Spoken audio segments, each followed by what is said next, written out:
Bradford City continue their 2025-26 League One campaign with an away clash against Tom Cleverley's at Plymouth Argyle, and in today's video you're going to find out how both teams have got on so far this season, what my starting limit would be for this game if I was Graham Alexander. If you do go on to enjoy today's video, then make sure to like, comment and subscribe. We've sacked off the Google statistics and all that sort of stuff because it just doesn't seem to be wanting to work. So Bradford City recently had a 3-0 defeat away at Bolton Wanderers. We were absolutely awful in this game. We got completely played off the park. There was 5 changes from our previous league match, and I think you certainly could tell there'll be a few players here. Okay, it was Metcalf and Lapsley the other way around, but there'll be a few players here who I think personally should be moved on in January. Prior to that game, we had a 1-0 win at home to Exeter. That's the only problem with this website. It's going to take me a little bit longer to actually get onto this information, but we had the 1-0 win at home to Exeter where they were comfortably the better side in the game. We got through it. It was our first league win in 8 matches. They created a fair few decent opportunities. Sam Walker was forced into a few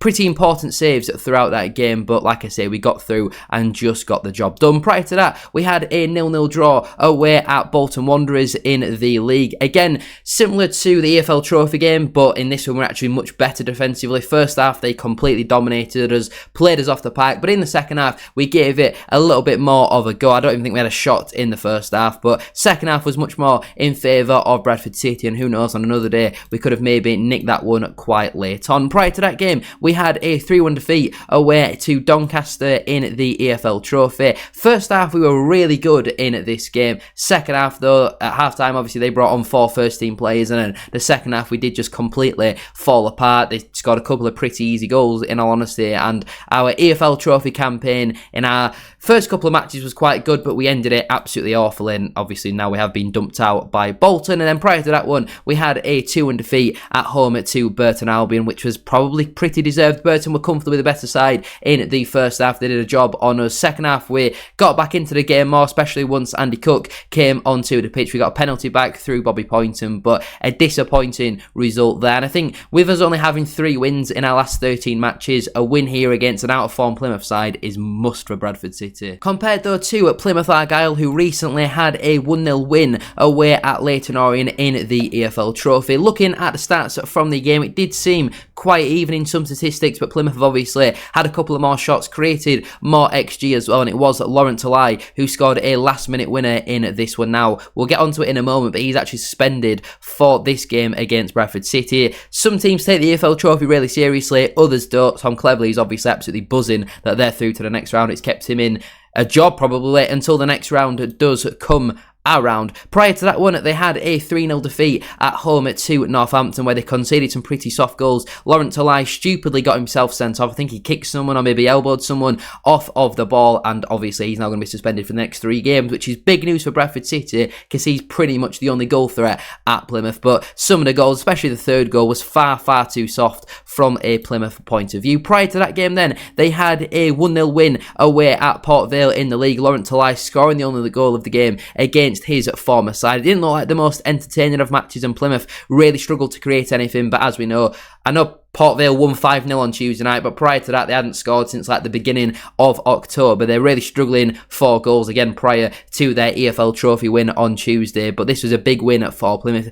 It kind of had the feeling of whoever lost would be sacked, but somehow Darren Moore is still in a job at Port Vale, and hopefully he is by Tuesday. I'm not 100% sure if Port Vale are actually still in the FA Cup, which is obviously going to be played this weekend. Prior to that game then for Plymouth, they had a 1-0 defeat away to Bristol Rovers. They got an early red card and ended up conceding a late goal in that one. Awful goalkeeping from Ashby Hammond, but Plymouth created absolutely nothing in the game. It was total domination by an awful Bristol Rovers side who were really struggling in League 2, but Plymouth just did nothing in the game. I know they got a really early red card, but that is pathetic. And then finally, prior to that game, they had a 3-1 defeat away at Huddersfield Town. They did pull a late goal back again through Laurent Talai. I couldn't tell you the last goal that Plymouth scored that wasn't actually scored by Talai, but looking at the stats from this game, it was total domination domination from Huddersfield Town. As we know, Plymouth have been very bad so far this campaign. Going away to Huddersfield, I don't think is the biggest crime in the world, losing 3-1, but you've barely laid a glove on them. And if you're interested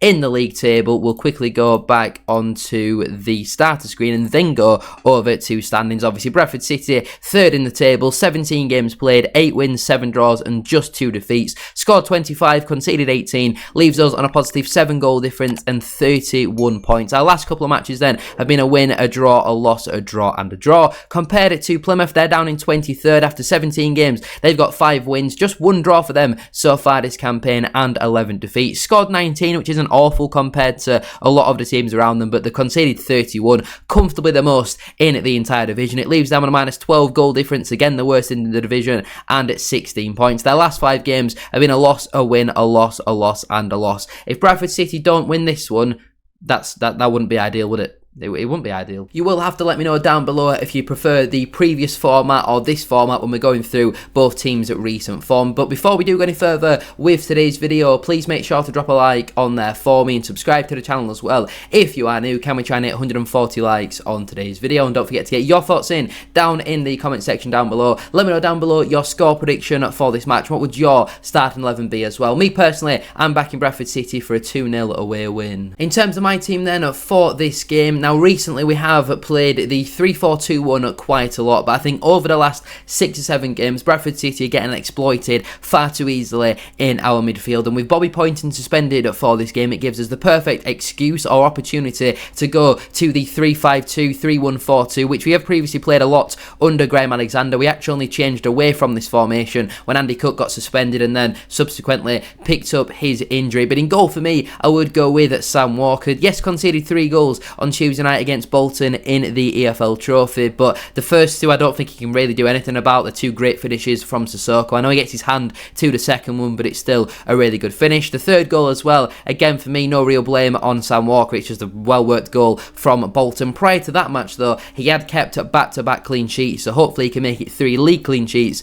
on the bounce in this one. In terms of my back 3 then, at right centre-back, I would go with Aidan Baldwin. As we know, Matt Pennington's going to be out until around the middle to the end of January. Neil Burnett is nowhere near good enough in my opinion, as we saw again on Tuesday night. So Baldwin for me, he's the only other available right centre back I believe who can play in that position, so certainly deserves his place in this side. In the middle, I would go with Tom McIntyre. Now I'm not 100% sure on the availability of Joe Wright. Obviously came off on Tuesday, picked up what seemed to be quite a nasty whack, and I feel like with the ability of Tom McIntyre, I do think Bradford City have largely underused McIntyre so far. I think pretty much every time he's played, he's done quite well, being a 7 out of 10 in near enough every game that he has played so far for Bradford City. I don't think Plymouth have really got the most physical in terms of strikers, so I would like to see him get a start. And completing my back 3 at left centre back, I would go with Ibu Toure. On Tuesday night against Bolton, it wasn't his best performance in a Bradford City shirt, but I think for the majority of this season so far, he has been very consistent, playing as either the left centre back or the left wing back. And I think again with Plymouth's real lack of goal threat or lack of big physical strikers, I don't think we need to go physical at the back. We can use our best technical players and just 1v1 defenders, so I would personally go with Ibu Toure at left centre back. Moving on then into my midfield 5, we'll start out firstly with the holding midfielder, and I have gone with the captain Max Power for this one. Now I do feel like recently Power's performances in terms of his levels have dipped. I don't think over the last 5 or 6 games really he's been at the same level that he was at the start of the season. And there's been a fair few players that have also been like that, but I feel like when you're playing this system, you need somebody to be that anchor. I do think other players in the squad could do it. I think Tommy Lee could do it. I think Jensen Metcalf could do it. But when you're going away from home, you need your captain in the side, so he should keep his place in the side for me. In terms of the midfield 4, slightly ahead of him then, at right wing back, I would go with Brad Halliday. Now, obviously wasn't included again in the matchday squad on Tuesday. Again, Josh Nerthil came on and